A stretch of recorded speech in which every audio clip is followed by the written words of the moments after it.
Hi friends, welcome to Vardhan home kitchen. మామిడికాయ పచ్చడి పెట్టరాని వాళ్ళు కూడా ఈజీగా మామిడికాయ పచ్చడి పెట్టుకునేలా చూపిస్తున్నాను. 2 మామిడికాయలతో మామిడికాయ పచ్చడి ఈజీగా చేసుకోవచ్చండి. ఈ పచ్చడిని 2 మామిడికాయలను తీసుకున్నాను.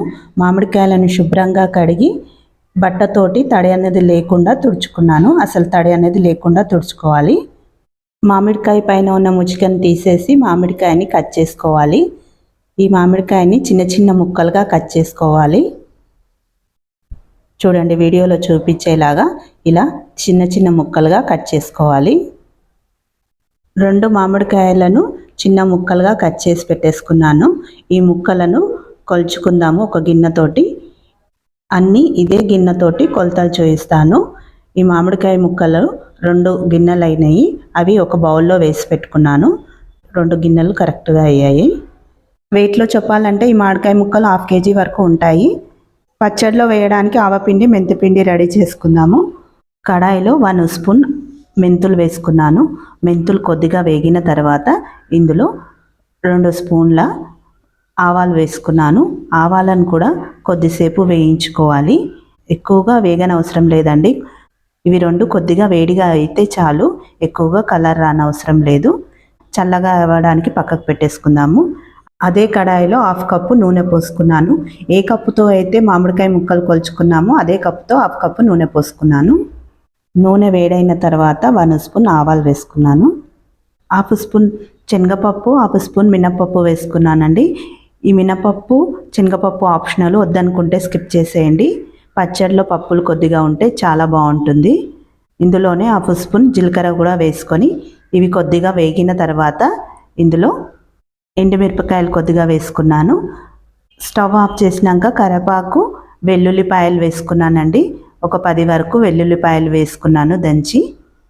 చూడండి, స్టవ్ ఆఫ్ చేసినాకనే కరివేపాకు, వెల్లుల్లిపాయలు వేసుకున్నాను. వెల్లుల్లి ఎక్కువగా వేగనవసరం లేదండి. నూనె వేడిగా ఉంటుంది కదా, ఆ వేడిలోనే వెల్లుల్లి కొద్దిగా వేగిపోతే చాలు. ఈ పోపుని చల్లారడానికి పక్కకు పెట్టేసుకుందాము. ఆవాలు, మెంతులు కూడా చల్లారిపోయినాయి. వీటిని మిక్సీ పట్టేసుకుందాము. చూడండి, ఇలా పౌడర్ లాగా చేసి పెట్టుకోవాలి. అన్నీ రెడీ చేసి పెట్టుకున్నాం కదా, ఇప్పుడు పచ్చడిని కలుపుకుందాము. 1/2 కప్పు కారం పొడి వేసుకున్నాను. మామిడికాయ ముక్కలు ఏ కప్పుతో కొలుచుకున్నాను అదే కప్పుతో కారం పొడి వేసుకున్నాను. 1/2 కప్పు ఉప్పు వేసుకున్నాను. ఉప్పు చూసి వేసుకోండి, తగ్గితే మళ్ళీ వేసుకోవచ్చు. ఇందులోనే కొద్దిగా పసుపు వేసుకున్నాను. పొడి చేసి పెట్టుకున్న ఆవపిండి, మెంతిపిండిని కూడా ఇందులో వేసేసుకున్నాను. మామిడికాయ ముక్కలన్నింటినీ బాగా కలుపుకోవాలి. ఉప్పు, కారం, మెంతిపిండి, ఆవపిండి మామిడికాయ ముక్కలకు పట్టేలాగా బాగా కలుపుకోవాలి. మామిడికాయ ముక్కలన్నీ కలిపి 5 నిమిషాలు పక్కకు పెట్టేశాను. చూడండి, పోపు కూడా చల్లారిపోయింది. తాలింపు అంతా చల్లారిన తర్వాతనే మామిడికాయ ముక్కల పైన వేసుకోవాలండి. తాలింపునంతా ఇందులో వేసుకొని మామిడికాయ ముక్కల్ని బాగా కలుపుకోవాలి. వేసిన తాలింపు అంతా పచ్చడిలో కలిసేలాగా బాగా కలుపుకోవాలి. ఈ చిన్న ముక్కల మామిడికాయ పచ్చడి రెసిపీ మీకు నచ్చితే లైక్ చేయండి. పచ్చడిని అంతా కలిపేసుకున్నాను.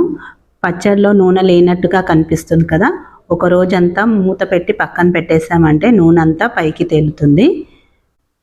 ఒక రోజు తర్వాత చూడండి ఎంత నూనె పైకి తేలిందో. పచ్చడి పెట్టిన వెంటనే తినేయొచ్చండి. ఒకరోజు మాత్రం నానితే ఉప్పు, కారం తక్కువైందా లేదా అనేది తెలుస్తుంది. చూడండి ఎంత బాగా వచ్చిందో పచ్చడి. ఆల్రెడీ కొద్దిగా పచ్చడిని తీసుకొని తినేసేసాము మేము. కొద్దిగా ఉప్పు తక్కువగా ఉండే మళ్ళీ ఒక 1 స్పూన్ అంతా ఉప్పు వేసి కలుపుకున్నాను. ఉప్పు, కారం తగ్గితే మళ్ళీ కలుపుకోవచ్చండి. కారం కరెక్ట్గానే సరిపోయింది, కానీ కొద్దిగా ఉప్పు తగ్గింది.